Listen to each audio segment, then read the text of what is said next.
കൗമാരക്കാരായ ഒരു കൂട്ടം വിദ്യാർത്ഥികളെ പഠിപ്പിക്കാനായി യുവകോമളനായ ഒരു അധ്യാപകൻ സ്കൂളിലേക്ക് കടന്നു വരുന്നു. അദ്ദേഹത്തിന്റെ വിഷയം ഫിസിക്സും കണക്കുമായിരുന്നു.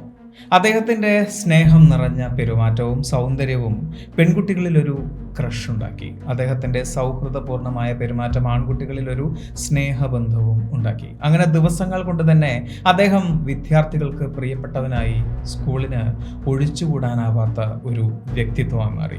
എന്നാൽ ആ സ്കൂളിൽ പഠിപ്പിക്കാനുള്ള ക്വാളിഫിക്കേഷൻ അദ്ദേഹത്തിന് ഇല്ല എന്ന് തെളിഞ്ഞത് ഏതാനും മാസങ്ങൾ കൊണ്ടാണ്. അതുകൊണ്ട് തന്നെ തങ്ങൾക്ക് പ്രിയപ്പെട്ടവനായ ആ അധ്യാപകനെ സ്കൂൾ അധികൃതർ തന്നെ പുറത്താക്കുകയായിരുന്നു. ഞാൻ പറഞ്ഞു വരുന്നത് തണ്ണീർമത്തൻ ദിനങ്ങൾ എന്ന് പറയുന്ന സിനിമയിലെ ഒരു പ്ലോട്ടാണ് എന്ന് നിങ്ങൾ കരുതിയോ? അങ്ങനെ നിങ്ങൾക്ക് തോന്നിയെങ്കിൽ ഒരിക്കലും നിങ്ങളെ കുറ്റം പറയാൻ കഴിയില്ല. കാരണം ആ സിനിമയിൽ ഇതുപോലൊരു പ്ലോട്ട് ഉണ്ട്. പക്ഷേ നമ്മൾ ഇന്ന് സംസാരിച്ചുകൊണ്ടിരിക്കുന്ന വിഷയം എപ്സ്റ്റീൻ ഫയൽസിനെ കുറിച്ചാണ്. ഇതിൽ പറഞ്ഞ തൊട്ടുമുമ്പ് ഞാൻ പറഞ്ഞ കഥയിൽ പറഞ്ഞ ആ അധ്യാപകന്റെ പേര് ജെഫ്രി എപ്സ്റ്റീൻ എന്നാണ്.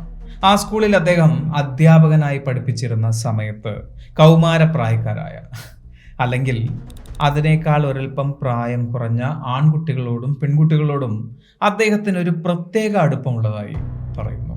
ഇതേപ്പറ്റി പലരും പരാതിപ്പെട്ടിരുന്നു. അതായത് പ്രായപൂർത്തിയാകാത്ത കുഞ്ഞുങ്ങളോട് പോലും ലൈംഗികമായ അതിക്രമം അദ്ദേഹം നടത്തിയെന്ന് പരാതിപ്പെട്ടിരുന്നു. എന്നാൽ ഇന്ന് അദ്ദേഹം അറിയപ്പെടുന്നത് അമേരിക്കയിലെ ശതകോടീശ്വരന്മാരിൽ ഒരാൾ എന്ന പേരിലാണ്. പ്രമുഖരായ പലരും അദ്ദേഹത്തിൻ്റെ സുഹൃത്തുക്കളും. എങ്ങനെയാണ് അയാൾ ഇത്രയും പെട്ടെന്ന് ഒരു കോടീശ്വരനായി മാറിയത്? 75 ഏക്കറോളം വരുന്ന ലിറ്റിൽ സെന്റ് ജെയിംസ് എന്ന $63 ബില്യൺ വില വരുന്ന ആ ദ്വീപ് അയാൾ സ്വന്തമാക്കിയത് എങ്ങനെയാണ്? അതിലേക്കുള്ള ജെഫ്രിയുടെ യാത്ര ഒരുപക്ഷെ നമ്മുടെ മനസ്സ് മരവിപ്പിക്കുന്നതാണ്. നിങ്ങൾ ശരിയെന്ന് ചിന്തിക്കുന്ന പലരുടെയും മുഖം മൂടി അഴിഞ്ഞു വീണ ആ ദ്വീപിന് പറയാനുള്ളത് ഞെട്ടിക്കുന്ന ചില രഹസ്യങ്ങളാണ്.